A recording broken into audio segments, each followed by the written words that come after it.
আমার একটাই nationality, citizenship, বাংলাদেশে সিটিজেনশিপ। আমি এখানে আসার আগে আমার পরিবারের সঙ্গে আমেরিকায় টিকেছি, কিন্তু আমার কোনো আমেরিকান পাসপোর্ট নেই। বাংলাদেশ ছাড়া অন্য কোনো দেশের জাতীয়তা আমার নাই। এখন আমাকে যদি বলা হয় যে আপনি জাস্ট বিকজ কেবলমাত্র আমেরিকায় টিকেছি বলে যে আমাকে বলা হয় আপনি ভ্যাকেশন না করে, তাহলে তাকে তার কোনো শক্তি শিখতে হবে। কিন্তু আমি আবেদন করবো আপনার বুঝে শুনে, আমাকে যদি আপনার ঢিল নিক্ষেপ করেন, সেই ঢিল কিন্তু অন্যর উপর দিয়ে পড়তে পারে। আমি যেটা নই আমাকে সেটা বানাবেন না প্লিজ।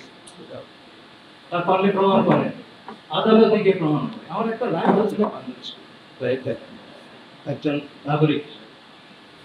আপনারা যদি সেই রাইটকে রেসপেক্ট না করেন, আমি আপনাদের বলছি যে কথাটি বসেছে সেটা খুব দুঃখজনক। সেই কথাটি তাকে যে কোনো লোকের উপর প্রযোজ্য হয়। Please stop.